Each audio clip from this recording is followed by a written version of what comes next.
મંચસ્થ મહાનુભાવોને નમસ્કાર. મિત્રો, આમ તો હું જ્ઞાતિએ બ્રાહ્મણ છું અને કથાની શરૂઆત ત્યાંથી થાય કે એક ગામમાં એક ગરીબ બ્રાહ્મણ રહેતો હતો, એટલે એની પાસે ખેતી તો હોય જ નહીં. પરંતુ જુલાઈ 2021થી ટેરેસ ફાર્મિંગનું મારી ઉપર ભૂત સવાર થયું અને એ મને અહીંયા સુધી ખેંચી લાવ્યું. અમારા એક ગ્રુપમાં રામકૃષ્ણ ટ્રસ્ટનો એક મેસેજ ફરતો હતો અને શૈલેન્દ્રભાઈની સાથે મારે વાતચીત થઈ અને હું સૌ પ્રથમ તાલીમ ઓક્ટોબરમાં લેવા માટે આવ્યો, 12, 13, 14. આ મારી સેકન્ડ ટાઈમ તાલીમ છે. ત્યારથી લઈને આ છેલ્લા 5 માસ દરમિયાન મને ગમે એટલી મેં પ્રગતિ કરી છે. હજી હું એમ ન કહી શકું કે મને પૂરેપૂરો અનુભવ આવી ગયો છે, પરંતુ અત્યારના હાલના 3 દિવસ દરમિયાન જે કાંઈ વક્તાઓ આવ્યા અને એમને સાંભળ્યા ને જે કાંઈ પોઈન્ટ નોટ ડાઉન કરવાના હતા અને હવે એની અમલવારી કરીશું અને સફળતા પ્રાપ્ત કરીશું. એક જોમ જુસ્સો અને ઉત્સાહ હોવો જોઈએ, એ ચાહે આપણે ખેતી કરતા હોય, કારણ કે ખેડૂતો માટે રોજગારીનું છે. અને અમે જે રાજકોટથી 7 જણાનું ગ્રુપ આવ્યા છીએ એ અમારા શોખથી કરી છીએ, એટલે ટેરેસ ગાર્ડનિંગ કરીએ છીએ અને અમે એવું જ ઈચ્છીએ છીએ કે અમારા પરિવારને દવા રહિત શાકભાજી પ્રાપ્ત થાય. બસ અમારો એક એ જ ઉદ્દેશ છે.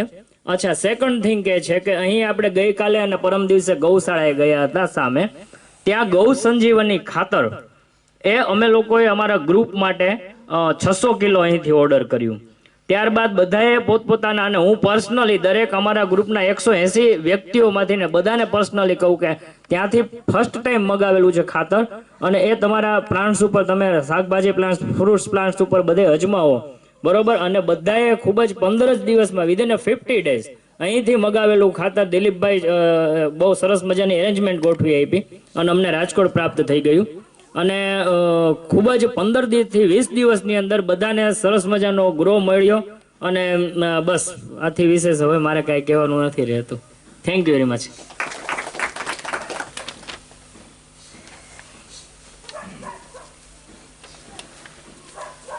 સર્વેને નમસ્કાર. આ 3 દિવસમાં ઘણું શીખવા મળ્યું.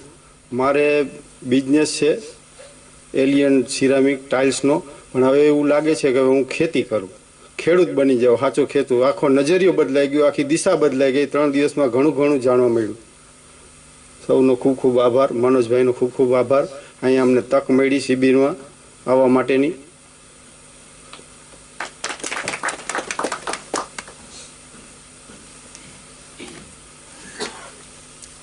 મંચસ્થ મહેમાનોનું તેમજ મારા સહપાઠી મિત્રોનું સ્વાગત છે.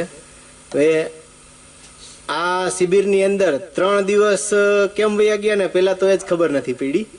અને એની અંદર એટલું શીખવા મળ્યું કે ટૂંકમાં અત્યાર સુધી આપણે ખાતા હતા ને તે ઝેરવાળું જ ખાતા હતા એમ. એટલે આજે મેં અહીં સંકલ્પ કરું છું કે ઝેર મુક્ત ભારત થાય ને એના માટે હવે મારે સતત પ્રયત્નશીલ રહેવું છે એમ. અને અહીંયા મનોજભાઈએ પણ એમ કે બહુ સરસ બધી વ્યવસ્થા ગોઠવેલી છે અને આવી સરસ મજાની ઝુંબેશ ઉપાડી છે, તે ખરેખર આ ભારત માટે એમ કે ખૂબ સરસ કહેવાય એમ. હું એટલું બધા મિત્રો વતી કહી શકું એમ, બરાબર. એટલે એક હવે ઝેર મુક્ત ખેતી છે તે કરવી જ જોશે, કારણ કે એક અત્યારની હવે તાતી જરૂરિયાત થઈ ગઈ છે, બરાબર. એટલે બધા મિત્રોને એક અહીંથી આહવાન તરીકે પણ આપણે કહી શકાય. અને મનોજભાઈની એક મોટી પહેલ છે અને તેના દ્વારા આપણે પણ એમ કે બધા લોકો એની સાથે જોડાઈ જઈએ એમ. એટલે આ બહુ મોટી વાત છે અને આ વસ્તુ ખરેખર લોકો સુધી પહોંચવી જ જોઈએ એમ. એટલે બધાએ બને તેટલું વધારે ઝડપથી આ કાર્ય છે ને તે કરવું જોઈએ.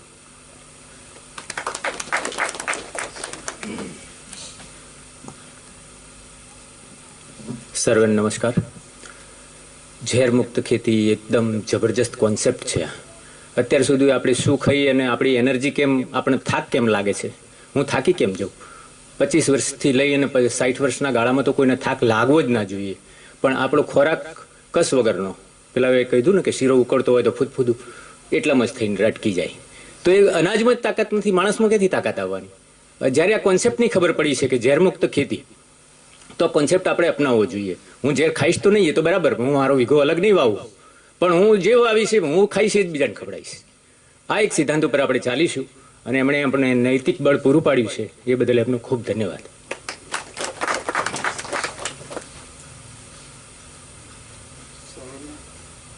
સર્વને મારા નમસ્કાર.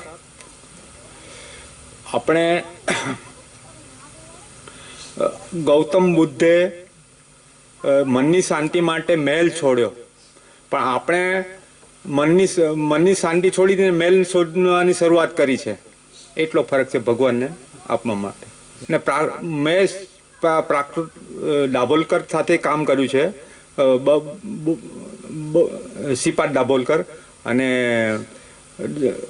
પાલેકરજીની 6 શિબિરો કરી છે. પછી આ મને બધું બહુ બધું શીખવા મળ્યું છે. ઘણું અધ્યયન કરવા પછી મારો અનુભવ થયો છે. આ માટે ઝેર મુક્ત ભારત બનાવવા માટે આપણે બહુ કાર્ય કરવું પડે છે. પણ હું પર્યાવરણ ખાતર અને ગાયો ખાતર અને ગરીબ ખેડૂતો માટે કાર્ય કરીશ, મારું જીવન અર્પણ કરીશ, એવી મારી ઈચ્છા છે.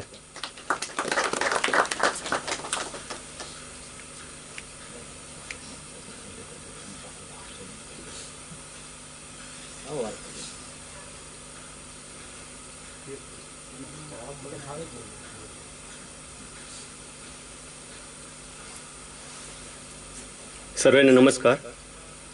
પ્રકૃતિના સાનિધ્યમાં પ્રકૃતિ વિશે ઘણું બધું જાણવા આ 3 દિવસોમાં મળ્યું છે. એ ઉપરાંત ગાય આધારિત સજીવ ખેતી વિશેનો કન્સેપ્ટનો એકડો ઘૂંટાણો છે એમ કહી શકાય. મનોજભાઈનો આભાર, સર્વેનો ટ્રસ્ટીઓનો આભાર, રામકૃષ્ણ ટ્રસ્ટનો આભાર.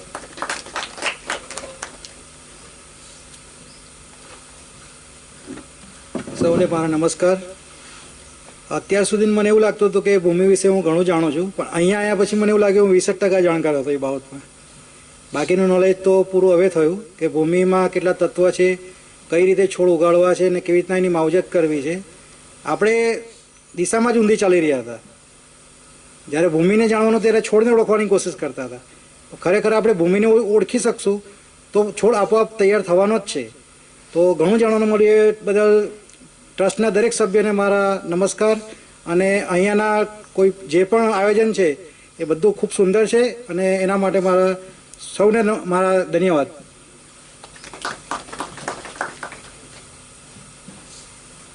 નમસ્કાર. એમ તો આપણે પહેલાંથી મને ખેતીમાં રસ હતો, પણ હવે ઘેરથી ખેતી નતા કરવા દેતા. પણ હવે આપણે લગ્ન થઈ ગયું એટલે હું ખેતીનો લો થયો, તો મેં કીધું કે હવે ખેતીની પદ્ધતિમાં કંઈ એ લાવીએ, ચેન્જીસ લાવીએ. એટલે ઘેરથી તો મને ના જ પાડી હતી કે જવાનું નહીં, જેવું છે એવું ચાલવા દઈએ. પણ મેં મારી રીતના આવ્યો છું અહીં ગાડી. એટલે હવે ધીરે ધીરે ગાય આધારિત ખેતીમાં એ કરીશ, પ્રગતિ કરીશ.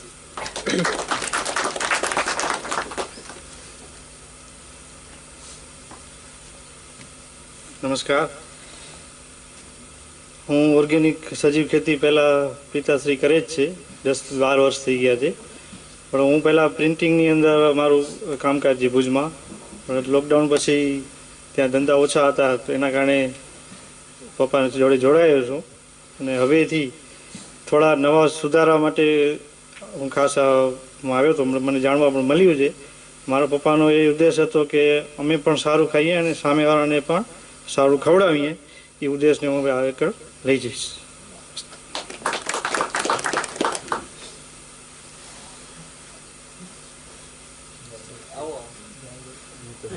ભાવ વ્યક્ત કરવાનો છે, જે મળ્યું છે ત્યાં બેઠા બેઠા બોલી જવાનું, તો પણ ચાલે. ત્યાં પણ સર્વને નમસ્કાર. આમ તો શું કે અમે પેઢીએ તો આ બધું કૃષિ વિજ્ઞાન, અમારા દાદા પડદાઓ તો આ બધી વસ્તુ કરતા જ હતા, કરેલી જ છે, એમને કઈ નવું નથી. પણ આપણા માટે, અમારી પેઢી માટે એક નવી વસ્તુ હતી કે ચલો હવે આ બધું શીખવું જ પડશે પાછું. પપ્પાની પેઢીએ તો યુરિયાની બેગો ખાલી કરીને ખેતર એકદમ ખરાબ કરી દીધા. એનામાં હવે પછી નવી પેઢી આવીને એક સારા હવામાન, સારું પર્યાવરણ બનાવવા માટે, એક તંદુરસ્ત જીવન માટે બનાવવા માટે આ બધી વસ્તુ શીખવા માટે ખૂબ ખૂબ આયોજકોનો, વ્યવસ્થાપકોનો ખૂબ ખૂબ આભાર. ધન્યવાદ.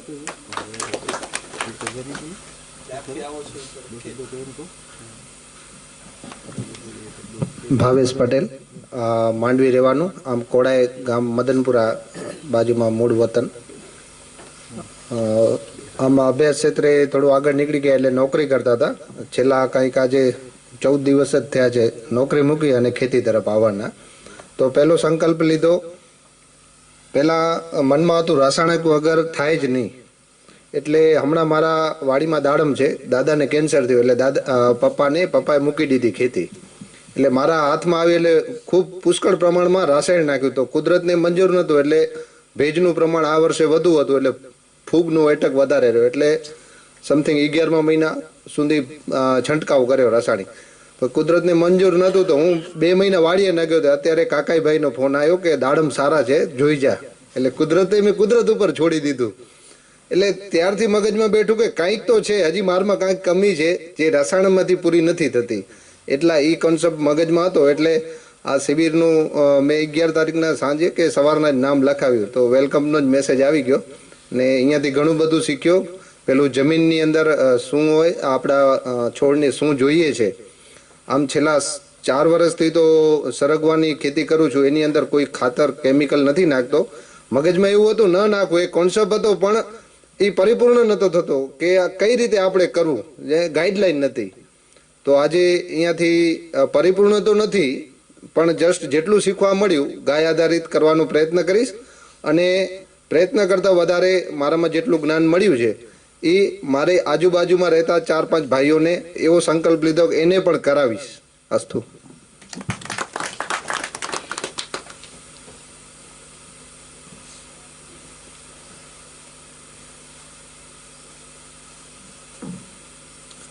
બધાને મારા જય સ્વામિનારાયણ. મારું નામ પ્રવીણભાઈ બચ્ચુભાઈ બાબરિયા, તાલુકો ગોંડલ, ગામ મોટી ખિલોરી. હું રાસાયણિક ખેતી 10-15 વર્ષથી કરું છું.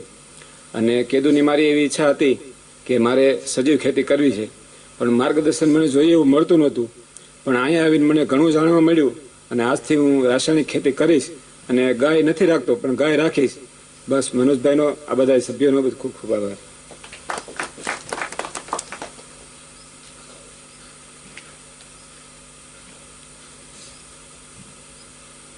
હું સોયથી આવું છું. મારું નામ અનિલ મહેશ્વરી છે. પહેલાં 1 ગાય હતી અને અહીંયા આવીને ખબર પડી કે ગાયથી શું શું ફાયદા છે. હવે 4 ગાય રાખીશ.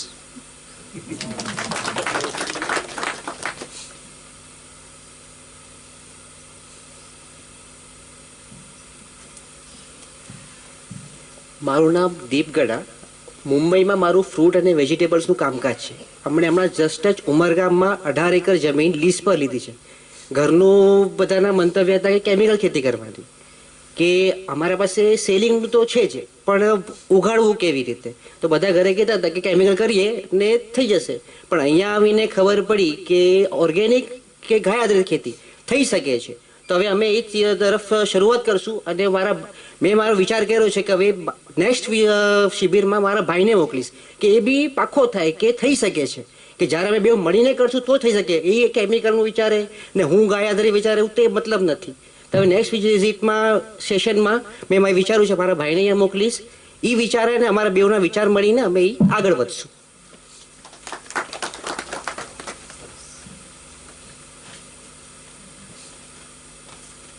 રમેશ દેશમુખ, આદિપુરથી. પ્રકૃતિમાં રહેવાનું ગમે છે. ખેતી વધારે નથી પણ ખેતી ખરી. અને અહીં ખેતી વિશે જ જાણવાનું અને પણ પ્રકૃતિમાં રહીને એટલે મન પહેલાથી ઘણી વાર આ શિબિર વિશે વાંચ્યું હતું, પણ આ વખતે મિત્રો સાથે વાત થઈ કે ચાલો જવું છે. અને કોલેજમાં પણ અવકાશ હતો એટલે અમે સામેલ થઈ ગયા. શીખવાનું તો એમાં પરિશ્રમ જોઈશે, એવો વર્ષો લાગશે, પણ જાણવાનું ઘણું બધું જાણ્યું. એમાં ખાસ કરીને ગાય વિશે આજ સુધી મારા ઘરમાં અમૂલ જ ચાલે છે, પણ ગાય વિશે આટલી વાતો, આટલી સમજ મેં પહેલી વાર, સાથે દિલથી કહું તો પહેલી વાર મેં આટલી ગાય વિશેની માહિતી મને મળી. અને એમાં એ ગાયનો બધી જ રીતે ઉપયોગ અને એમાં ખેતીમાં કઈ રીતે ઉપયોગ કરવાનું એ વિશેષ એના પર. અને ખાસ તો અમારે ત્યાં, હું નવસારી છું એટલે અમારે શું કે બધો કચરો અમારે બાળી નાખવાનો એવું ચાલે છે. પણ હવે અમારે ઓલું થયું કે ભાઈ ના, એ કચરાનો પણ સદુપયોગ થાય તો એના એ બાજુ વળવાનો અમે જરૂર પ્રયાસ કરીશું. જોકે અત્યારે ફૂલ ખેતીમાં જવાય એવું નથી, હજી 11 વર્ષ કચ્છમાં રહેવાના છે, પણ ત્યાં સુધી આ અમે જે બાળી નાખતા કચરો એનો જરૂર અમે ઉપયોગ કરીશું અને એ રીતે સંસ્થાનો પણ હું આભાર માનું છું, અમને આ તક મળી. ધન્યવાદ.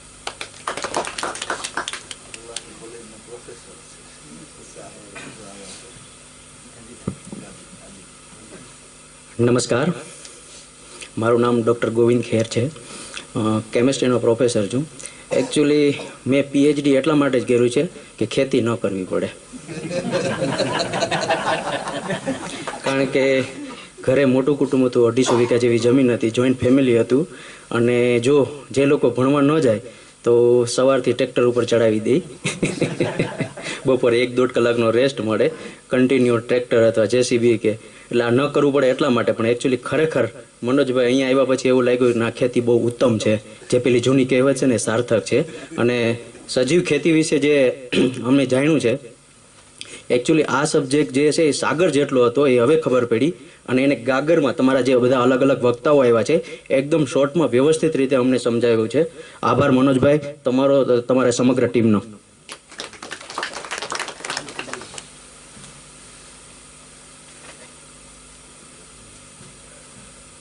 નમસ્કાર મિત્રો, ડૉક્ટર હિતેશ તંડેર, હું માઇક્રોબાયોલોજીમાં પ્રોફેસર છું.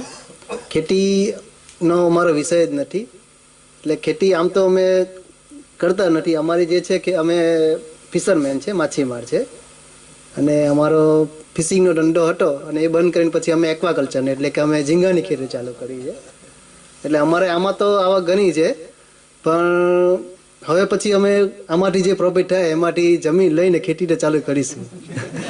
અને મેન અમારો માઇક્રોબાયોલોજી સબ્જેક્ટ છે, એટલે જૈવિક ખાતર વિશે બી અમે અમારા છોકરાઓને પ્રેરણા આપીશું ને આ વિશે એ લોકોને નોલેજ આપીશું કે તમે બી હવે ઓર્ગેનિક ફાર્મિંગ તરફ વળો. Thank you. માછી પકડવાનું નહીં, માછીના પાણીનો વેપાર કરજો. એક્વાકલ્ચર ફર્ટિલાઇઝર છે, માછીમારીનું એક એનું લિક્વિડ છે, ખૂબ જ ઉત્તમ ફર્ટિલાઇઝર છે. માર્યા વગર પણ એટલી ને એટલી આજીવિકા થશે એ ફર્ટિલાઇઝર. હાર્દિક સુતરિયા, ગામ જામવાડી, તાલુકો જામજોધપુર, જિલ્લો જામનગર. સજીવ ખેતી જ કરીએ છીએ, અને અહીંયા જે જ્ઞાન મળ્યું છે રામકૃષ્ણ ટ્રસ્ટમાં બધા વિષયોનું તલપરથી એ ફરીથી રિચાર્જ થાય અને બધા લોકો લાભ લે એ જ પ્રાર્થના.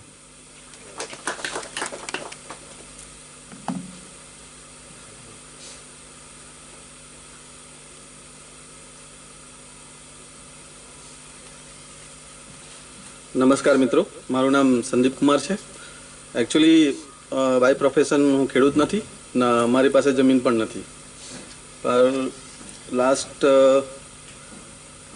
ફેબ્રુઆરીમાં અમે મોરેશિયસમાં હતા છેલ્લા 4 વર્ષથી. ત્યાં કોરોના કાળમાં અમારે રિટર્ન આવવા પડ્યું. ત્યાં મને 3 મહિના એવો સમય મળ્યો હતો કે કશું કરવાનું નહીં, ખાલી રૂમમાં બેસી રહેવાનું, બહાર જવાની તો વાત જ નહીં. તો એ સમય દરમિયાન હવે ઘરે ગઈને શું કરવું એમ, તો પહેલેથી જ વિચારો હતા કે રાષ્ટ્ર માટે કે સમાજ માટે કંઈક કરીએ, પણ આપણી પાસે એટલા પૈસા નથી કે એવું કંઈક ફેમિલી બેકગ્રાઉન્ડ પણ નથી, તો શું કરવું. તો વિચાર કર્યો કે કંઈક જોઈએ હવે યુટ્યુબ પર કંઈક સારું હોય તો મળીએ. ત્યાં આકાશ ચોરસિયા મધ્યપ્રદેશથી છે, એમને યુટ્યુબ ચેનલ જોઈ અને એમનાથી પ્રેરાઈને ઘરે આવીને ગાયો લીધી. પછી મેં ખેતીનું કામકાજ ચાલુ કર્યું અને ભગવાનની મહેરબાનીથી મને જમીન પણ મળી ગઈ. એમાં ફ્રી ઓફ ચાર્જ કોઈ મહાનુભાવે કીધું કે કરો, મારી જમીન છે. અત્યારે હું ઘરથી 30 કિલોમીટર દૂર છે મારે અપડાઉન કરીને ત્યાં દેશી બીચ પર કામ કરીને સજીવ ખેતી કરું છું. ધન્યવાદ.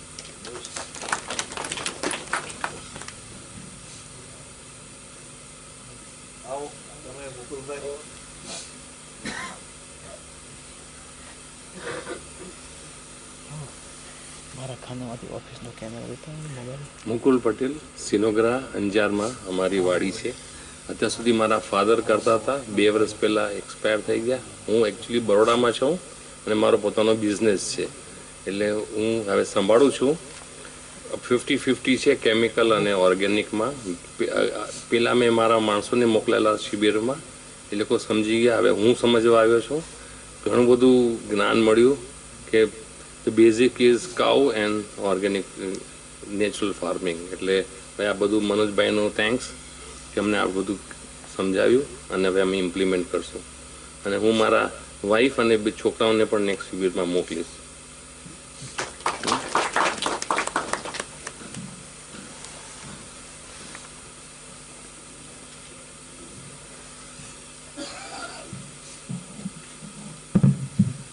છેલ્લા 40 વર્ષથી બાળકોને, સ્કૂલના બાળકોને પર્યાવરણનું જતન કેમ કરવું, સારું કેમ ખાવું, સારું ઉગાવવું, એ નાની નાની લેબોરેટરીમાં શીખવાડી અને પ્રેરિત કર્યા.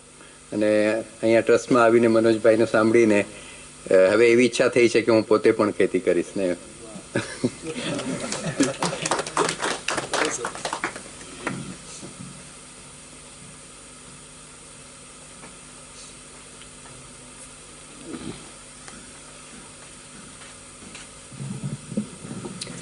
મારું નામ અશ્વિન પટેલ, રાજકોટથી આવું છું.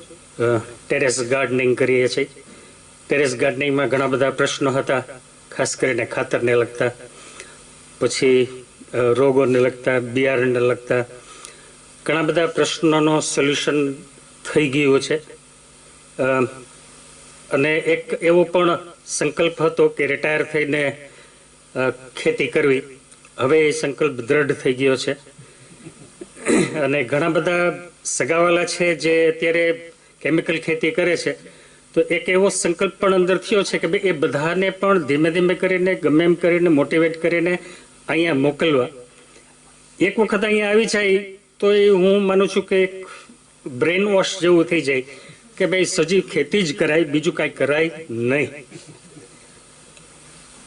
પણ કેવી રીતે કરાય એ પણ અહીંયા શીખવાડવામાં આવે છે, જેથી કરીને એ ખાલી મોટિવેટ ન થાય પણ પ્રેક્ટિકલી જ્ઞાન લઈને શરૂઆત કરી શકાય એવું છે.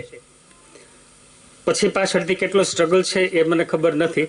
મારા 2-3 નાના પ્રશ્નો છે.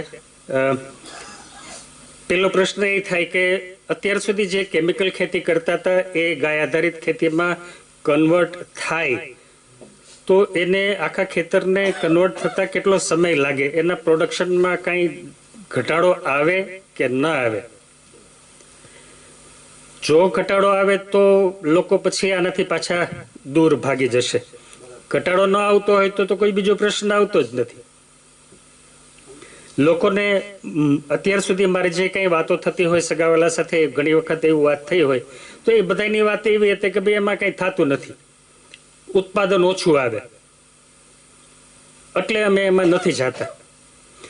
જો આનો સોલ્યુશન થઈ શકતો હોય કે ઉત્પાદનમાં ઘટાડો ન થાય શરૂઆતથી જ, પહેલી વખતથી જ, અને ખેતર સારું થઈ જાય તો ઘણા બધા લોકો આમાં પ્રેરાય એવું હું માનું છું.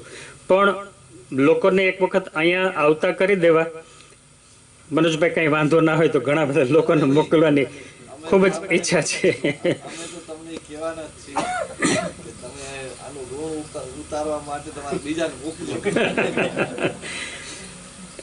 થેન્ક યુ મનોજભાઈ, ખૂબ જ મજા આવી. 3 દિવસ આનંદ બહુ જ આવ્યો, શીખવા પણ ઘણું બધું મળ્યું. Thank you.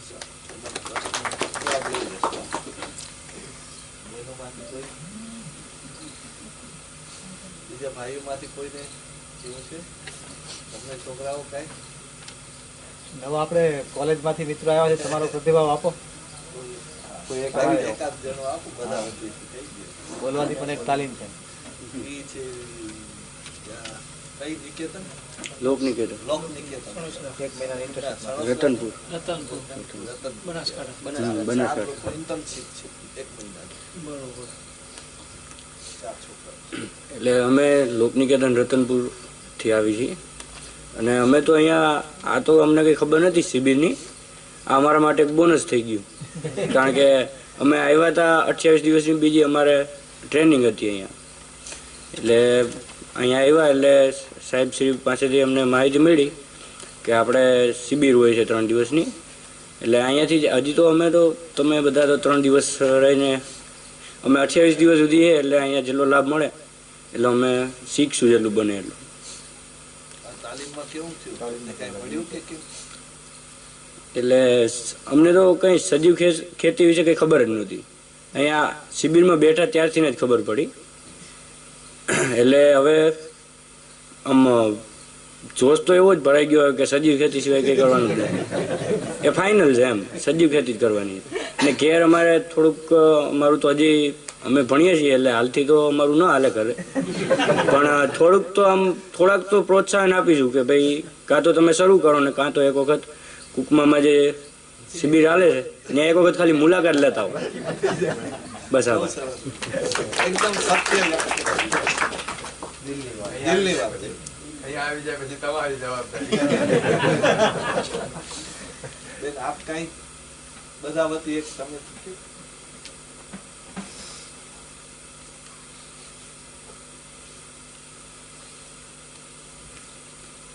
બધાને નમસ્કાર.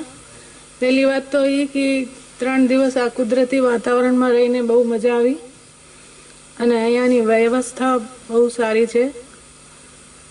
બહુ જાણવાનું મળ્યું અને આ બધા પોસ્ટર વગેરે જોઈને મજા આવી અને ઘણું બધું શીખવાનું મળ્યું. આ બધું અમે ટેરેસ ગાર્ડનમાં કામમાં આવશું.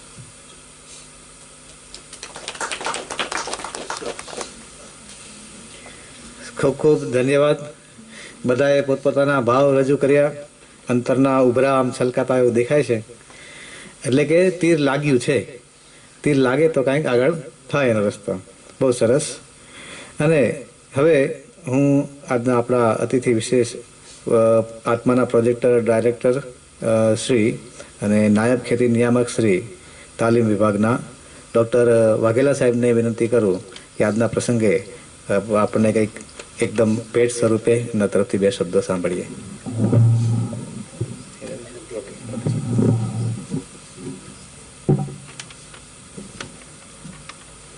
નમસ્કાર.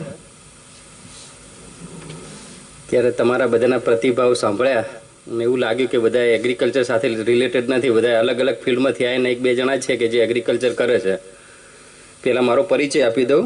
Doctor Kiransinh Vaghela, project director આત્મા અને ડેપ્યુટી ડાયરેક્ટર ઓફ એગ્રીકલ્ચર. કદાચ તમે આત્મા નામ સાંભળ્યું હશે. આત્મા ATMA, agriculture technology management agency. તમે ભાઈ રાજકોટમાંથી છો અને અલગ અલગ જગ્યાએથી છો ને, તો અત્યારે જે તમે ટ્રેનિંગ લીધેલી છે ગાય આધારિત પ્રાકૃતિક ખેતી, એ આપણે આખા ગુજરાતની અંદર આત્મા પ્રોજેક્ટ થ્રુ આપણે જે ગવર્નર સાહેબે જે પ્રમોટ કરી રહ્યા છે, તો એની અંદર આત્મા પ્રોજેક્ટનો બહુ મોટો રોલ છે કે જ્યાં ટ્રેનિંગો આયોજન કરવું છે. અહીંયા જેમ મનોજભાઈ કરી રહ્યા છે, પણ બીજી જે જગ્યાએ અમુક ગ્રામ્ય લેવલે હોય છે આ, અથવા આપણે કોઈ પણ મોટું ફંક્શન હોય તો એની અંદર આત્મા થ્રુ ટ્રેનિંગો થતી હોય છે. એટલે આજે તમે જે ટ્રેનિંગ લઈને જાઓ છો, એટલે તમને કહું છું કે તમે તમારા જિલ્લાની અંદર એક આત્મા પ્રોજેક્ટ સાથે જોડાજો. તમે ત્યાં આપણે આત્મા પ્રોજેક્ટ સાથે જોડાઈ અને તમારે કંઈક ફર્ધર શીખવું હોય, આજે તમે જેમ ટ્રેનિંગ લેવાયા છો એની અંદર આત્મા પ્રોજેક્ટની કામગીરી જ આ છે અને તમને ટોટલી ફ્રી ઓફ કોસ્ટ મળશે. ત્યાં તમારે 11 જણનું ગ્રુપ બનાવવાનું છે, 360 રૂપિયા ફી ભરવાની, તમારું રજીસ્ટ્રેશન કરાવી દેવાનું કોઈ પણ નામ આપીને તમારે, અને તમે આત્મા પરિવારમાં જોડી જશો. પછી તમને ફ્રી ઓફ કોસ્ટ તમે ત્યાં પોતાના જિલ્લામાં ટ્રેનિંગ લઈ શકશો. તમારી ઈચ્છા થઈ કે અમારે ચલો અહીંયા જિલ્લામાં નહીં લેવી, અમારે ક્યાંક બહાર જઈને બીજા જિલ્લાની અંદર ટ્રેનિંગ લેવી છે, જેમ આજે તમે અહીંયા ટ્રેનિંગ લયા છો, તો એ રીતનું બીજા જિલ્લામાં જઈને ટ્રેનિંગ તમે લઈ શકો. ચલો જિલ્લાની બહાર ગયા, પણ હવે ઈચ્છા થઈ કે અમારે કંઈક રાજ્ય બહાર જઈ અને ગુજરાત બહાર જઈને કંઈક ટ્રેનિંગ લેવી છે, તો તમે રાજ્ય બહાર પણ ટ્રેનિંગ લઈને જશો. તેમાં તમારો ઇન્ટરેસ્ટ હોવો જોઈએ. એની અંદર કોઈ તમારે ક્યાંય ફીસ આપવાની નથી, ફ્રી ઓફ કોસ્ટ. ખાલી તમારે કપડાં લઈને તમારે ત્યાં જવાનું થાય છે. બધી વ્યવસ્થા આત્મા પ્રોજેક્ટ થ્રુ થઈ જશે. બસ હશે, ત્યાં સાથે કેટર્સ હશે, ત્યાં રહેવાની વ્યવસ્થા થઈ જશે. ત્યાં જેમ આ મનોજભાઈ આયોજન કર્યું છે એમ તેમ અલગ અલગ જગ્યાએ આપણે ત્યાં આયોજન થઈ જાય છે. પ્લસ તમે બીજું ક્યાંક એક્સપોઝર વિઝિટ હોય છે, તો આપણે જિલ્લાની અંદર પણ એક્સપોઝર વિઝિટ પ્રવાસ કરીએ છીએ. ટ્રેનિંગ શું પર્ટિક્યુલર જગ્યા ઉપર રાખતા હોઈએ છીએ. હવે અમારા ગવર્નર સાહેબની સૂચના હોય છે દર વખતે કે ભાઈ આપણે કચ્છ જિલ્લામાં કે સાહેબ જ્યારે પ્રવાસ થાય ને મનોજભાઈ, તો કે કુરુક્ષેત્રમાં મુલાકાત, હરિયાણા કુરુક્ષેત્ર મારા ફાર્મની મુલાકાત કરાવો. અમે કચ્છ જિલ્લાના અત્યારે ખેડૂતોને મોકલીએ છીએ, તો હરિયાણા સીધું પહેલું અમારે હરિયાણા મોકલીએ કુરુક્ષેત્ર, એ ગવર્નર સાહેબનું ફાર્મ જોવે, પછી બીજું અમે બતાવીએ છીએ. એટલે આ બધું તમે ત્યાં એક તો જઈ અને આત્મા સાથે જોડાજો, એટલે તમારું કામ સરળ થઈ જશે. પ્લસ તમે અત્યારે જે વાતો કરી એના ઉપરથી કહું છું, તમારે કંઈક શીખવાની ધગશ છે, અહીંથી ચલો શીખીને ગયા અને પ્લસ બીજા કંઈક પ્રશ્નો તમને ઊભા થયા કે હવે મારે કંઈક શું કરવું આગળ આ થયું, તો તમારા જિલ્લામાં આત્મા સાથે સંકળાયેલ સ્ટાફ હોય એનો કોન્ટેક્ટ કરી અને તમે તમારા ઘર ઉપર પણ શિબિર રાખવી છે તો રાખી શકશો. એનો ટોટલી ખર્ચો આત્મા ભોગવશે, જમણવાર સાથેનો ખર્ચો ભોગ કરશે. તમે કહેશો કે અમારા ગામની અંદર સાહેબ 50 ખેડૂતો ભેગા થઈ શકે અને સજીવ પેલો ગાય આધારિત પ્રાકૃતિક ખેતી કરવી છે અને અમારે ટ્રેનિંગ આપી છે, તો ત્યાં તમારા જિલ્લાના બીજા જે આના સાથે સંકળાયેલા હશે ખેડૂત ભાઈઓને બોલાવશે, પ્લસ સાયન્ટિસ્ટ હશે કોઈને બોલાવશે, ગમે તે કરી અને તમારો ત્યાં સારો એવો પ્રોગ્રામ પણ થઈ શકશે. એટલે તમને એક આત્મા એક પ્લેટફોર્મ પૂરું પાડશે. આજે જે ટ્રેનિંગ લીધી છે, તમે જે શીખ્યા છો એમાંથી એક બીજું આગળ પગથિયું ભરવા માટે પણ એક આત્મા તમારો એક મોટો પગથિયું તરીકે કામ આવશે અને તમે આગળ વધી શકશો. કારણ કે અત્યારે શીખ્યા પછી શું, ત્યાં ગયા પછી બીજા ઘણા પ્રશ્નો જ્યારે ફિલ્ડમાં જઈને ઊભા રહેશો ત્યારે ઘણા પ્રશ્નો આવશે, પણ તમારા આજુબાજુનો કોઈ ખેડૂતો હવે ગાય આધારિત પ્રાકૃતિક ખેતી કંઈ કરતા હશે, આ હશે તે હશે, તો એ વસ્તુ આપણને જાણવા મળે. પ્લસ ઇન્ટરેક્શન, ક્યાંક બીજા ખેડૂતો સાથે ઇન્ટરેક્શન કરો તો કંઈક નવી વસ્તુ જાણવા મળે. હમણાં પેલા ભાઈ એક વાત કરી હતી કે ભાઈ ડાયરેક્ટ અમે ગાય આધારિત પ્રાકૃતિક ખેતી કરીએ તો ઉત્પાદન ઘટે કે ના ઘટે, તો આવા આપણે કચ્છ જિલ્લામાં કેટલાય ખેડૂતો આવું અપનાવ્યું છે. તો આવું ડાયરેક્ટ ઇન્ટરેક્શન થાય તો આપણને સીધે સીધો ખ્યાલ આવે. અને મારું તો માનવું એવું છે કે ખેડૂતની ભાષા સમજી શકે, કારણ કે એમને જે પ્રેક્ટિકલી આખું જે માણસો રાસાયણિક ખેતીથી પછી સીધા ગાય આધારિત પ્રાકૃતિક ખેતીમાં આવ્યા છે, તો એમને કમ્પ્લીટ ખ્યાલ હોય કે ક્યાંથી ક્યાં આગળ જવાય છે. અત્યારે આજે ગાય આધારિત પ્રાકૃતિક ખેતીના તો મારા આત્મા પ્રોજેક્ટની વાત હતી. અને તમે જે ગાય આધારિત પ્રાકૃતિક ખેતી અત્યારે જોઈએ તો આપણે કેન્સર થતા હતા ખાલી કે ભાઈ બીડીથી અને તમાકુથી આપણે સિગરેટથી કેન્સર થતા હતા.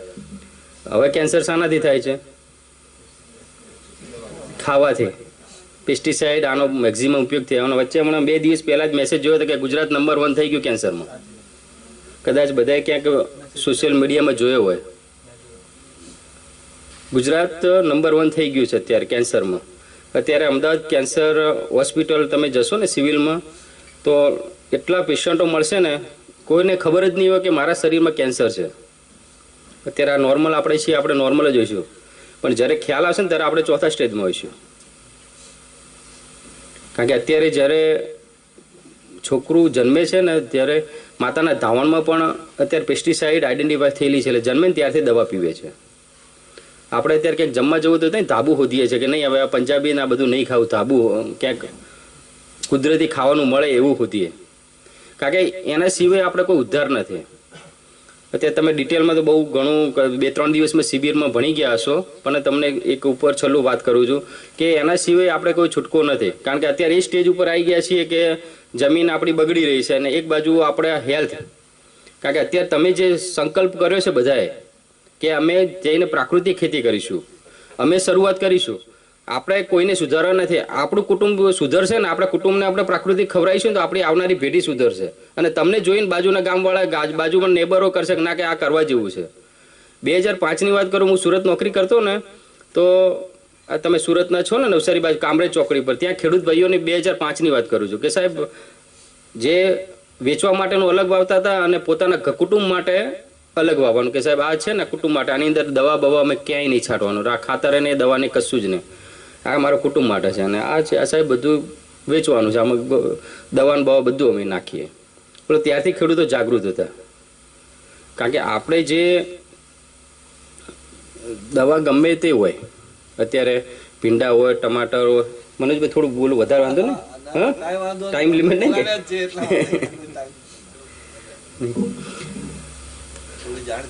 હા.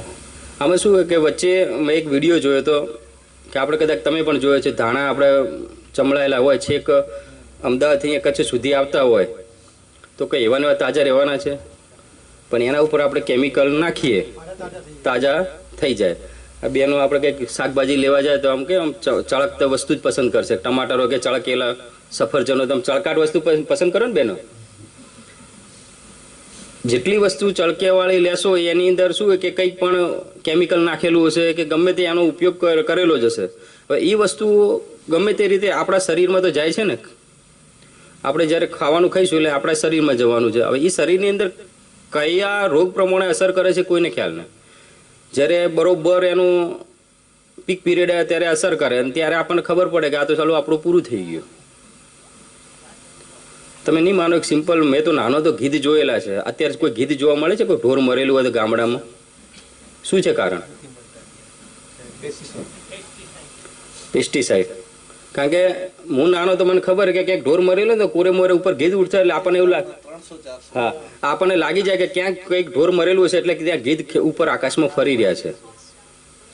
એ જે ગીધ રહે ને એ દવાઓ પેલું જ્યારે માંસ ખાય ને મરેલા ઢોરનું, તો એની અંદર જે દવા ઢોર માટે ઓક્સિટોસિન કે એવી બધી દવાઓનો ઉપયોગ કરેલો હોય ને એ દવા તો એની બોડીમાં હોય છે. જ્યારે એ ગીધ ખાય ને તો એ બોડીમાં એને પચાવી ના શકે, મતલબ એની અસર એવી થાય કે ગીધે દવાથી મરેલા ઢોરને ખાય એટલે સાફ થઈ ગયા. અત્યારે તમે જો લુપ્ત થવાની આરા ઉપર છે, ક્યાંય જોવા નહીં મળતા અત્યારે. અને આવનારી પેઢીને તો ગીધ જોવા નહીં મળે કે આવા ગીધ હતા. આ એક મનોજભાઈ આપણને દાંતીવાડા કૃષિ યુનિવર્સિટી અમે ગયા હતા, સાયન્ટિસ્ટોનો એક આમને કીધું હતું કે એમનું આપણે દાંતીવાડા એગ્રીકલ્ચર યુનિવર્સિટી છે, ત્યાં એક સંશોધન કેન્દ્ર છે. તો એમને ઉંદર મારવા માટે ગોળીઓ આપણે નહીં મૂકતા, ઘરમાં ગોળી મૂકેલી. હવે હા, એ ગોળી મૂકીને તો ઉંદર માટે ઉંદર મરી ગયો. હવે ઉંદરને આમને બહાર ફેંક્યો તો બહાર ફેંકી દીધો છે, તો બિલાડી ખાઈ ગઈ, બિલાડી મરી ગઈ.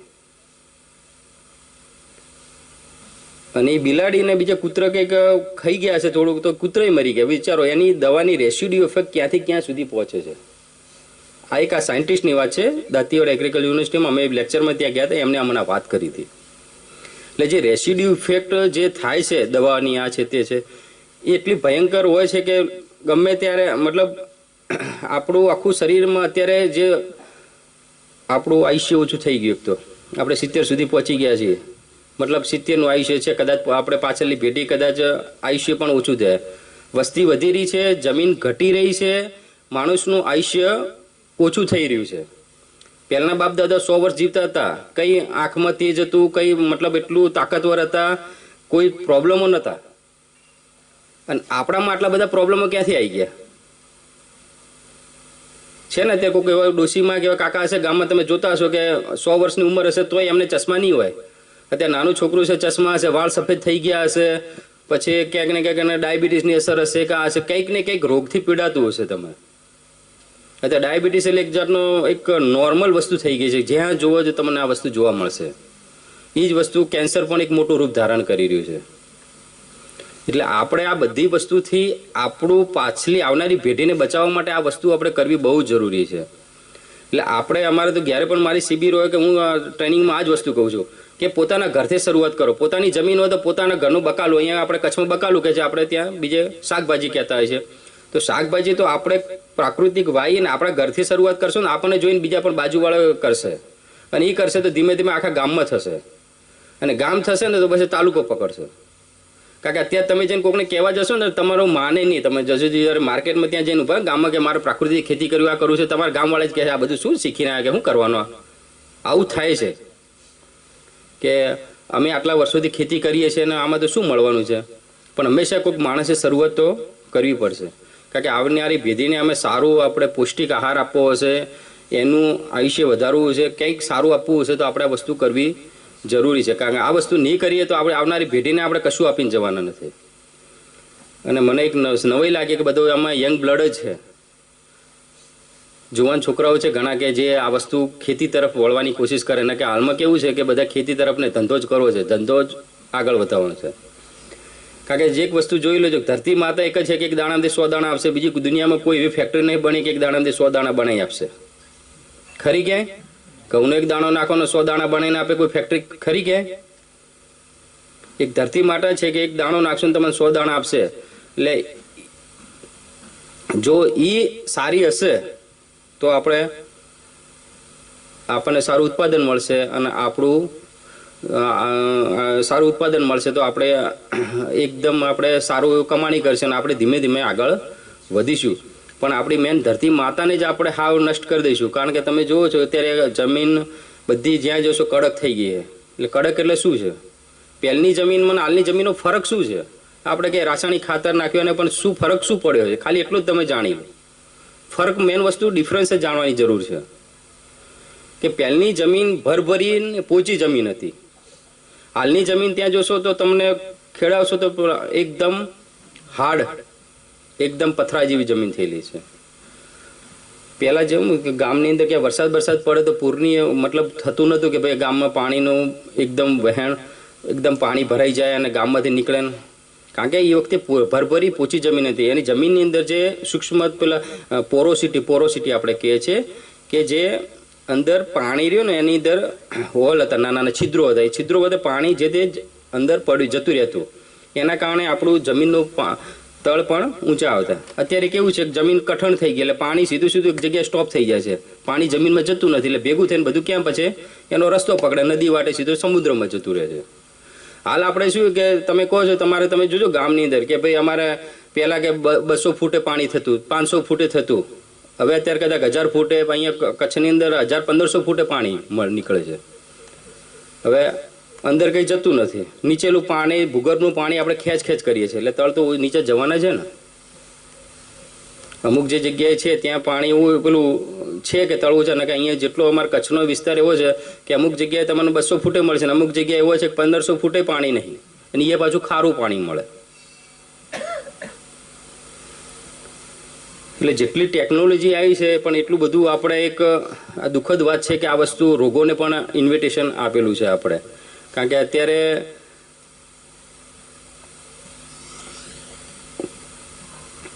રોગો એટલા બધા વધી ગયા છે ને તે આપણે કહીએ ને તો તમને કદાચ નવાઈ લાગશે કે જે પણ કારણ છે બધું પેસ્ટિસાઇડનું જ કારણ છે. કારણ કે જેટલી બધી દવાઓ આપણે છાંટી જ દઈએ છીએ પણ આપણને ખબર નહીં કે આ વસ્તુ ફરીને આપણા જોડે પણ આવશે. એટલે હવે આજે આપણે બધા ભેગા થયા હો, તમે ગાય આધારિત પ્રાકૃતિક ખેતી કરો છો, કરવાના છો તો તમે આ વસ્તુ ઉપર ફોકસ કરજો અને પ્રાકૃતિક ખેતી કરશો એટલે આપણે જમીન, ધરતી માતાને આપણે એક સારું આપણે એને ભરભરી બનાવી દઈશું, પોચી બનાવી દઈશું. તમે આ બધું શીખ્યા જશો કે ભાઈ હ્યુમસ વસ્તુ શું છે, આચ્છાદન છે, આ બધા અમુક જે સ્તંભ છે પ્રાકૃતિક ખેતીના એના આધારે તમે પ્રાકૃતિક ખેતી કરશો અને જેવી જમીન સુધરશે. કારણ કે પેલા ભાઈનો પ્રશ્ન હતો કે ભાઈ ઉત્પાદનની અંદર ઘટે કે ના ઘટે. એક સાથે ઉત્પાદનની અંદર વધારો તો નહીં થાય પણ ધીમે ધીમે તમે શરૂઆત કરશો કે ભાઈ બધી તમે ના પકડો પણ તમે પહેલાં ચલો 1 એકર પકડો, પછી 2 એકર સુધી તમે ધીમે ધીમે. કારણ કે એક આદત પડી ગઈ છે. કોઈ પણ માણસને વ્યસન થયું તો વ્યસન એક ઝાટકે છૂટે. આપણે જમીનને રાસાયણિક ખાતરનું એક પેલું થઈ ગયું છે વ્યસન.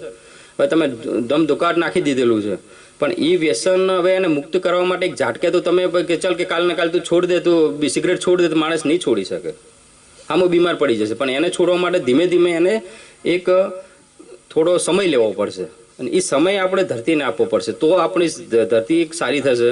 અને આપણી ધરતીની અંદર અળસિયા કે એવું બધું આવતું થઈ ગયું, જીવજંતુઓ થઈ ગયા તો બધું સમજી લેવાનું કે આપણી જમીન સરસ થઈ ગઈ. કારણ કે પહેલાં આપણે ફરતા ને ખેતરોમાં ચકલાના અંતે ફરતું, અત્યારે કંઈ કશું ક્યાંય જોવા નહીં મળતું. એક આટલું આમાં મનોજભાઈએ બનાવ્યું છે કે આટલું પ્રાકૃતિક એક વાતાવરણ કુદરતી એવું લાગે કે અહીંયા ક્યાંક ભણવાની તમને ઈચ્છા થાય. અને આપણે પણ આવું વાતાવરણ આપણા ઘર આગળ ને આપણા ખેતરમાં ઊભું કરવાનું. કારણ કે પક્ષીઓ આવવાનું ચાલુ થઈ જશે જમીનની અંદર. આપણા અળસિયા કે આ હશે, જેટલા અળસિયા તમારી જમીનમાં વધારે ને એટલું તમારે જમીન સારી થશે તમારી. અને એ ભરભરી જમીન કરશે એટલે તમારે એનો તમે જે 3 દિવસ જે ગાય આધારિત પ્રાકૃતિક ખેતી બહુ મોટો કન્સેપ્ટ છે એની અંદર શીખ્યા અને આ વસ્તુ તમે અપનાવજો. બીજું તમારે અહીંયા આત્મા પ્રોજેક્ટ છે, પછી ખેતીવાડીની બધી યોજનાઓ છે જે ખેતીવાડી સાથે સંકળાયેલા નથી. ખેતીવાડી, બાગાયત, પશુપાલન દરેકની આ યોજના છે. તમે દરેક જણા એન્ડ્રોઈડ મોબાઈલ તો વાપરતા જ હશો તો એની અંદર આઈ ખેડૂત લખવાનું તમારે ગૂગલની અંદર આઈ ખેડૂત, એની અંદર આઈ ખેડૂતમાં સર્ચ કરશો ને તો તમને જેટલી પણ યોજના છે તમને છેક કોઈ પણ વસ્તુ ઉપર કેટલી સબસિડી મળે છે, કેવી રીતે અરજી કરવી, શું છે, બધી વસ્તુ તમને મળશે. એટલે તમારે આ વસ્તુ તમે આગળ વધવું છે ખેતી કામમાં તમારે કામ આવશે. એ તમારે અરજી કોને આપવી, તમે કેવી રીતે અરજી અને એનો સહાય તમારે સીધી તમારા ખાતામાં જમા થાય છે. એટલે તમારે કોઈ ટ્રેક્ટર ખરીદવું હોય તો એની અંદર આપણે કેટલી સહાય મળે છે. વાવણીઓ ખરીદવો હોય કે પ્લાવ ખરીદવું હોય કે પછી તમારે બાગાયત ખેતી તરફ આગળ વધવું હોય તો કે ચલો નેટ હાઉસ બનાવવું છે, અમારે પોલી હાઉસ બનાવવું છે કે આવું કોઈ પણ વસ્તુ બનાવી હોય તો સરકારે અલગ અલગ યોજનાઓ બનાવેલી છે. તો આ યોજનાઓનો તમે લાભ લઈ અને તમારી ખેતીને તમે આગળ વધાવી શકશો. કારણ કે આ એક જરૂરી છે કે એક સાથે તમને માધ્યમ પૂરું પાડશે.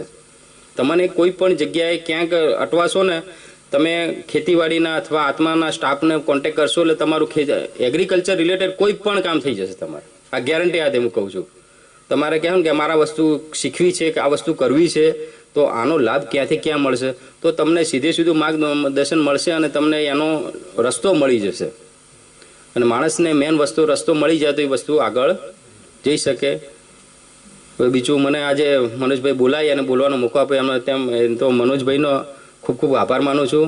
અને આશા રાખું છું તમે પણ જે 3 દિવસ ટ્રેનિંગ લીધી અને થોડું ગાય આધારિત પ્રાકૃતિક ખેતી કરો અને તમારા જ વિસ્તારમાં તમે આગળ વધી અને બીજાને પણ આ ખેતી તરફ વધારો એમને પણ પ્રેરિત કરો, પણ એ પણ અપનાવતા થાય એવી અભ્યર્થના સાથે વિરમું છું. જય હિન્દ.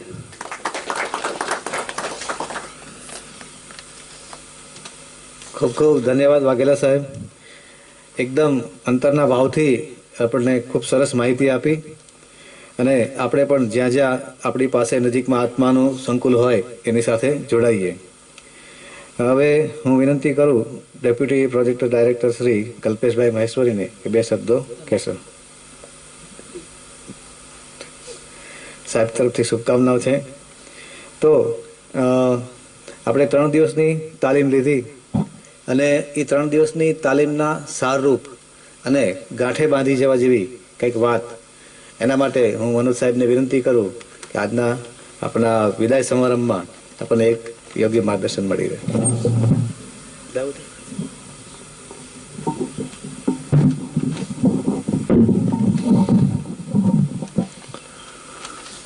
નમસ્કાર. ત્રિદિવસીય તાલીમનું આજે અંતિમ સત્ર એટલે સમાપન સત્ર. 3 દિવસ કેમ ગયા એ ખબર નથી, જાણે પહેલા દિવસે જ બેઠા એવું લાગે છે, એવું ને?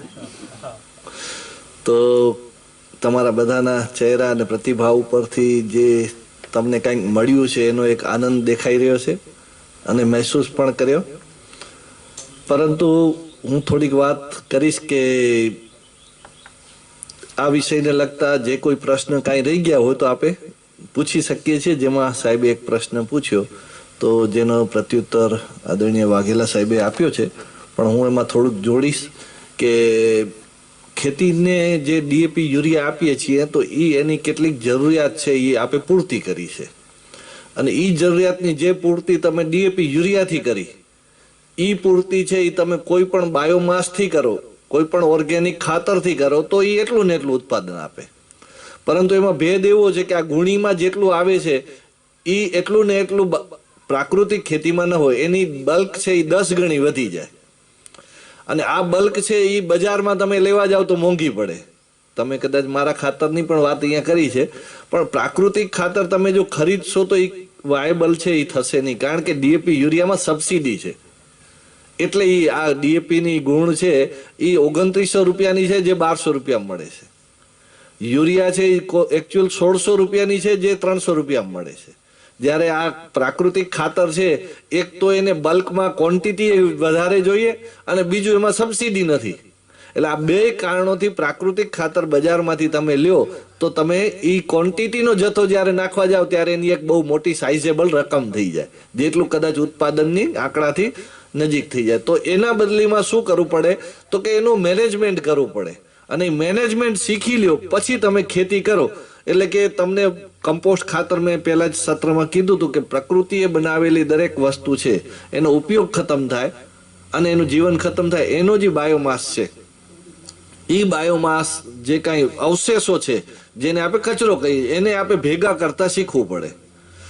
જે આપણી પાસે ઝાડવાઓ લાગેલા હશે તો એનો કટિંગ પ્રૂનિંગ કરીને જો અહીંયા થતું હોય છે, જોતા હશો, એ બધું ખાતરનો એક જથ્થો નિર્માણ કરે છે. બીજું છે આપણી પાસે પશુ હશે તો એનું મેન્યુઅર હશે, ગૌમૂત્ર હશે, ગોબર હશે, આ બધું હશે તો આપણે શું કરશું, આપણે એ નાખશું તો જ એનો જથ્થો પૂરતો થશે. બજારમાંથી લઈને એમાં ટ્રાન્સપોર્ટ ફેક્ટરે મોટું થઈ જાય, આ હલકું હોય અને જગ્યા ઓછી રોકતું એટલે એનું વજન ન હોય, પણ સાઇઝને કારણે ટ્રાન્સપોર્ટેશન પણ બહુ મોંઘું પડે.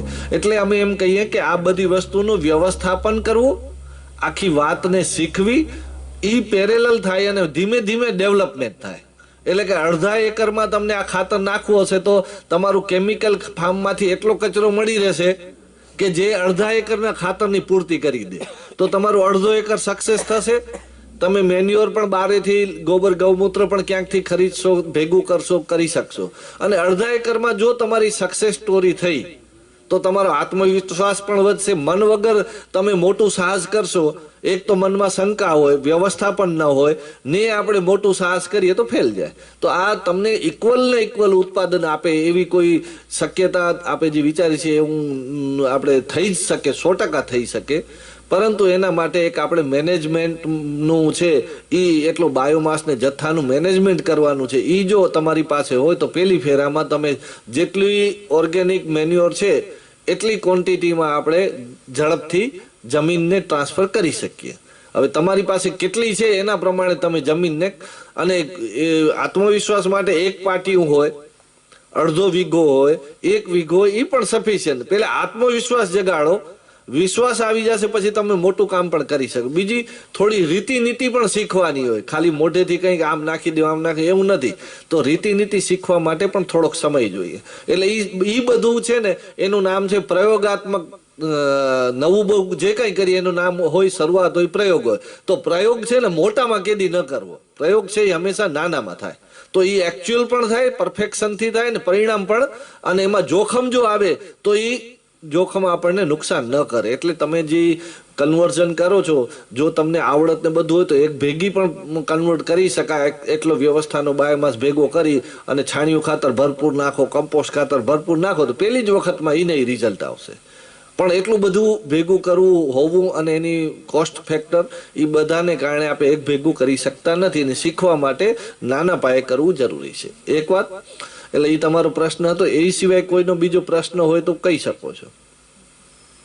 છોડને જે પોષણ જોઈએ છે આપો, એટલે તમે ઓર્ગેનિક થી દો કે કેમિકલ, એને કોઈ ખબર નથી પડતી કે આ કેમિકલ થી દીધું કે ઓર્ગેનિક થી દીધું. એને દીધું, એને નાઇટ્રોજન મળવો જોઈએ તો છોડ મોટો થશે, પોટાશ મળવો જોઈએ તો દાણો મોટો થશે, એને ફોસ્ફરસ મળશે તો એમાં ફૂલ લાગશે, અને સૂક્ષ્મ તત્વ મળશે તો એમાં રોગ પ્રતિકારક શક્તિની ઉત્પાદકતા વધશે. આટલું આપણે કેમ પ્રોવાઈડ કરીએ છીએ એ મહત્વનું છે. બીજા કોઈને કઈ પ્રશ્ન છે કે આગળ વધીએ? ઓકે, હા.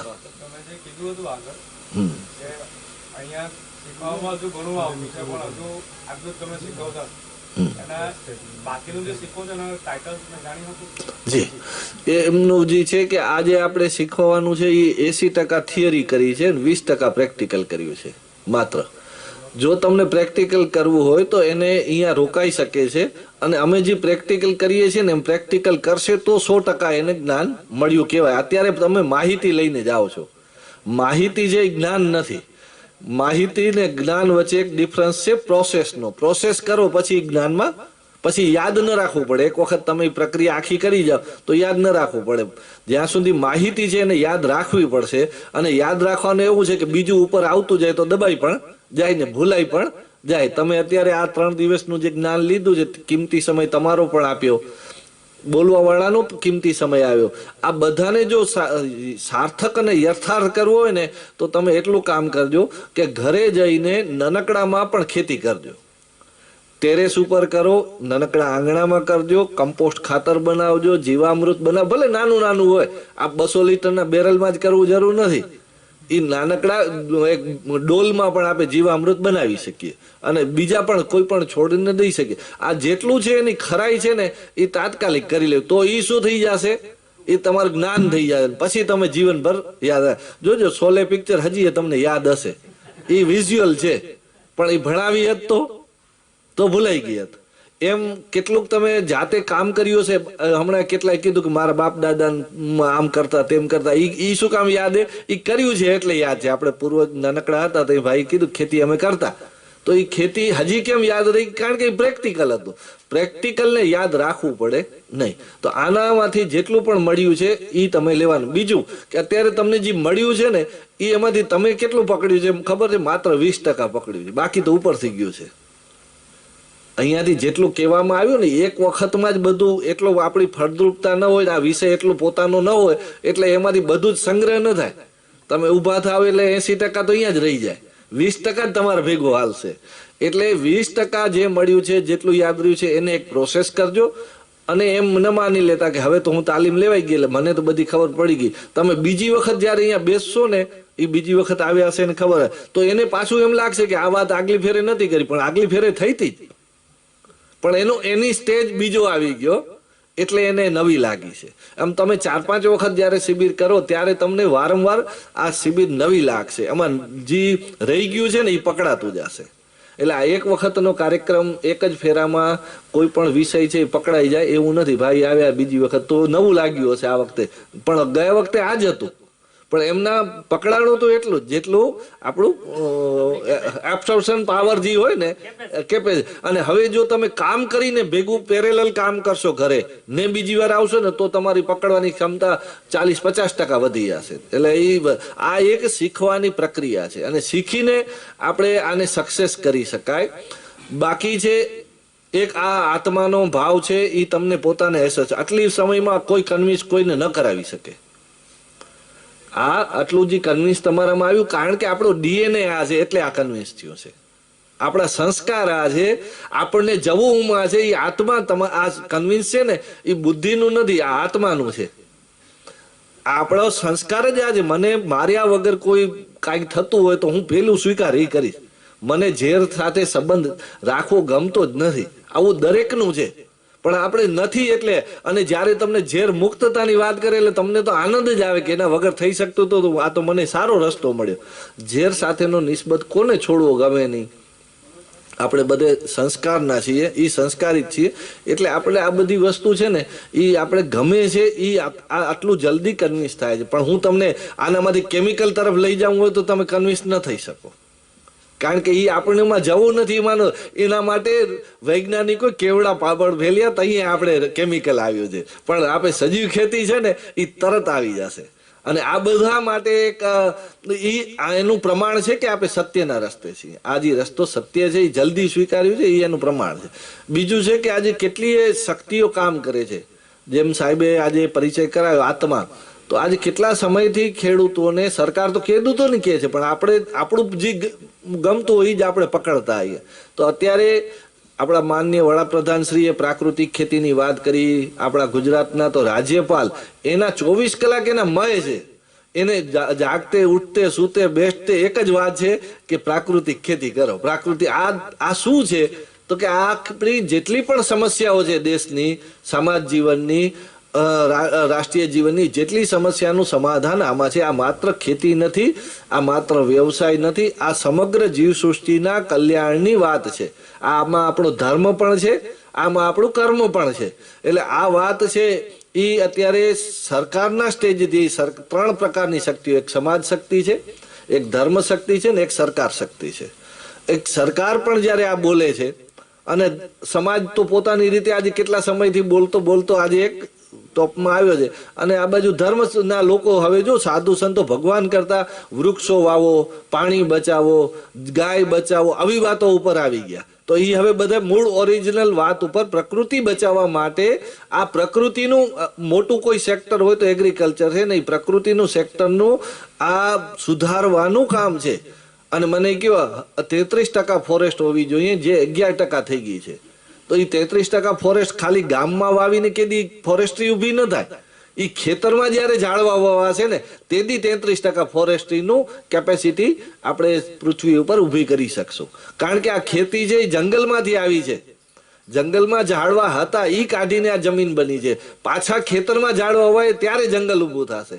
તો આપણે જે હવાનું શુદ્ધતા, પાણીની શુદ્ધતા, અન્નની શુદ્ધતા વગર આપણું જે મુશ્કેલીનું સમાધાન નથી. અને આના માટેનું જો કોઈ મોટામાં મોટું એગ્રીકલ્ચર સેક્ટર છે ને, એગ્રીકલ્ચર સેક્ટર જ્યારે એ પ્રાકૃતિક બનશે ત્યારે આખું જગતનું વાતાવરણ પ્રાકૃતિક બનવા માટેનું મોટામાં મોટું કાર્ય થશે. એટલે આપણે જેમ એક ભાઈએ અહીંયા વાત કરી કે આ સામાન્ય કામ નથી. એક પણ માણસ જ્યારે એક નનકડી શરૂઆત કરે, ક્રાંતિ છે ને એક નનકડા વિચારથી થાય. અને વિચાર છે એ એક વ્યક્તિનો વ્યવહાર બને. એ એક વ્યક્તિના વ્યવહારમાંથી હજારો વ્યક્તિ, લાખો ને કરોડો કરતા એક પરિવર્તન થાય. એટલે આપણે એમ ઘણી વખત લાગે કે હું એક નનકડો બદલાવ કરું છું, એના શું ના, તમે એક મોટા બદલાવ કરી રહ્યા છો. એની શરૂઆત નનકડી છે. તમે જે કાંઈ કરો છો મોટો બદલાવ છે. આવો આત્મવિશ્વાસ સાથે આપણે કામ. મેં 2001માં પ્રાકૃતિક ખેતી કરી ત્યારે મારી આ કલ્પના નથી કે હું આ કરવાનો છું. એ શરૂઆત છે એ તમને એમાં સુધી લઈ જશે. તો આપણે કોઈ સામાન્ય નથી, આપણું કાર્ય છે એ સામાન્ય નથી. એ આજના માંથી તમને એક એટલો રેફરન્સ નીકળ્યો છે, એટલે તમે બધે અસામાન્ય કાર્ય તરફ જઈ રહ્યા છો. એના માટે એફોર્ટ પણ અસામાન્ય જોઈશે. ખાતે પીતે સૂતે નહીં થાય, કેટલાય વિરોધ કરશે. આ જો તમે જે વાત કરી કે હું 10 જણાને કરાવીશ, બહુ જરૂરી છે. તમે એકલા કરશો ને તો 10 જણા આવીને આમાં કાંઈ ન થાય, તું ખાલી તમને નિરાશ કરી દે. તમને જો ટકી રહેવું હોય ને તો તમારી આજુબાજુના 10 જણાને જબરજસ્તી શીખાડજો. તમે 10 ભેગા થઈ ગયા તો તમારા ગામમાં 100% થઈ જશે. તમે પણ સક્સેસ તો જ થશો કે આજુબાજુના 10 જણા ભેગા થયા. નકા એકલાને તો પરિવાર પણ ના કહેશે, દુકાને જાશો તો દુકાન બજાર પણ ના કહેશે, આજુબાજુ બધા પણ કરશે. એટલે આપણે આ થોડુંક પ્રોપોગન્ડાથી કામ કરવું પડશે અને યોજનાબદ્ધ રીતે આમાં જવા માટે મનને પ્રબળતાથી પકડી. કારણ કે મન છે ને રોજ કરતું ને એ તરફ વધારે જાય.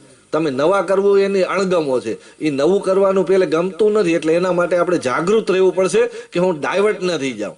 અને એના માટે પ્રોપોગન્ડાથી આવા મિત્ર સર્કલ એવું બેસવા ઉઠવાનું, એના નજીક રહેવાનું, કેટલીક વસ્તુથી દૂર રહેવાનું. નહીતર એનો આજે 3 દિવસ અહીંયા સાંભળ્યું, હમણાં 3 દિવસ બહાર જશો એટલે એવા બીજા વિચારો આવશે કે આ તો વિચાર દટાઈ જશે.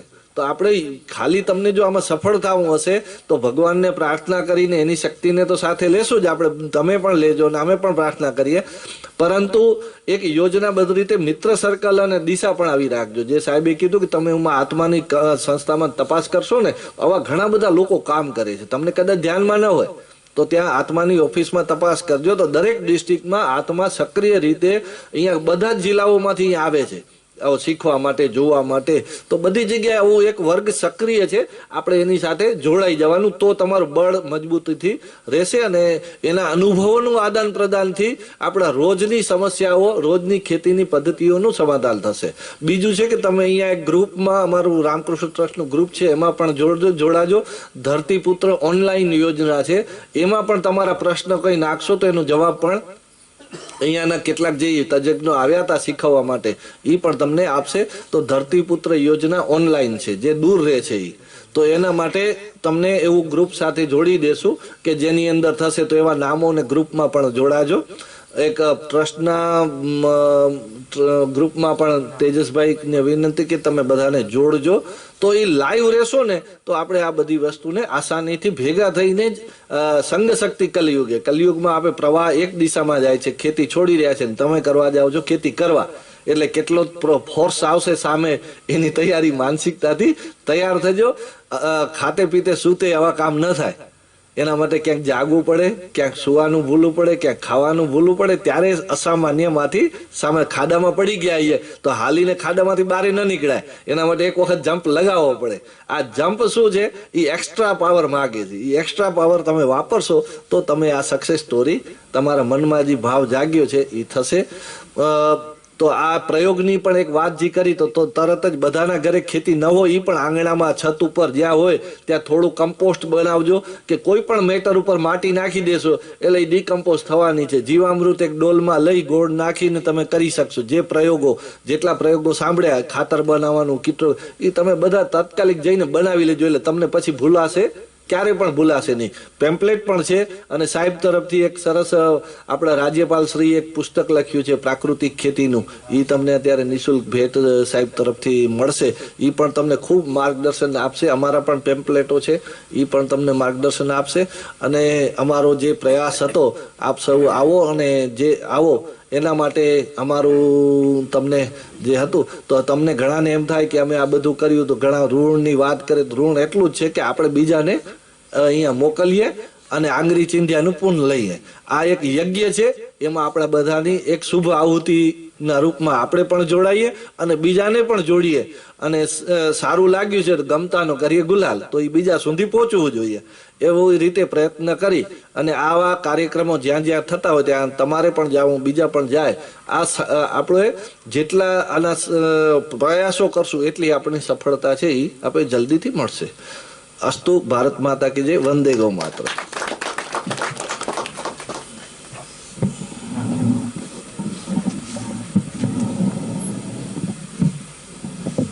સર્ટિફિકેટ તમને પ્રતિકાત્મક આપી દે. થોડી પુસ્તકો સાહેબ દ્વારા 2-4 લોકોને આપી દે. પછી આપણે 5 પ્રમાણપત્ર અને બાકી પુસ્તક આપી બરાબર ને? સમય હોય ઉતાવળ હોય એવા પહેલે જ એને બસનું હોય ને, હા એને પહેલે આપી દો. બસનો કોનું છે? એક કામ કરીએ,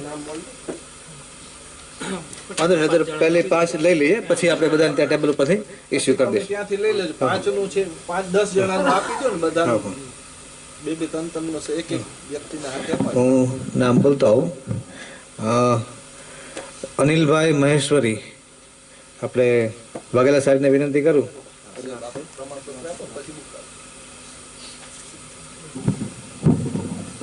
બરાબર, તેજસભાઈ ફોટોગ્રાફી લઈ લેશે. દીપકભાઈ ગડા, એક ફોટો લઈ લો સાહેબ. Book sir. તેજસભાઈ તમે ખાસ લેજો સાહેબ. દીપકભાઈ ગડા. મનસુખભાઈ ચાવડા, મનસુખભાઈ ચાવડા છે. પ્રવીણભાઈ હડિયા,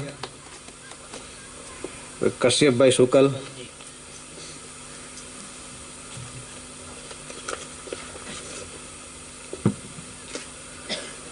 નરેન્દ્રભાઈ હિરાણી,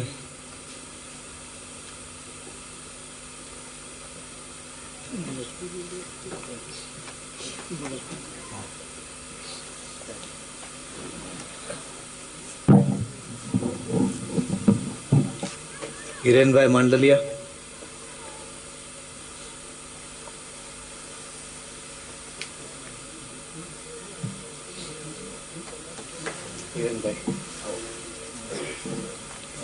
બેસો બેસો. અશ્વિનભાઈ પટેલ,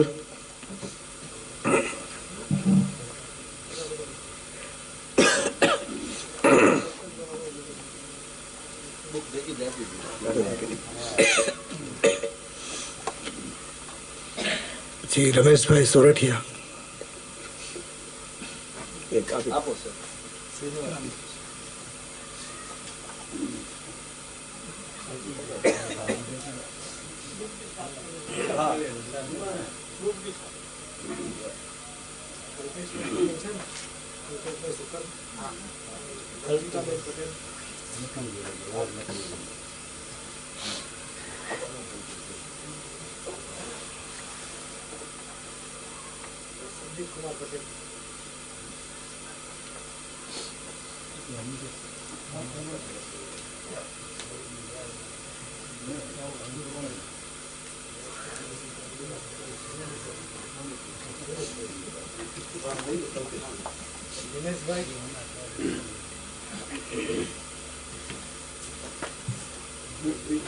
બુક થોડી બુક લ્યો તો.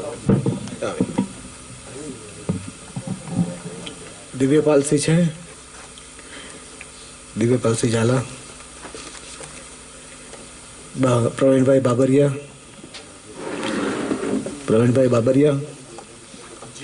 મુકુલભાઈ પટેલ, પધારો. શું નામ હતું આપણે?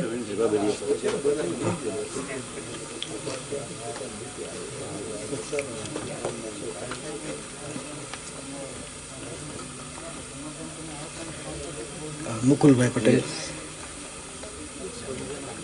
બસ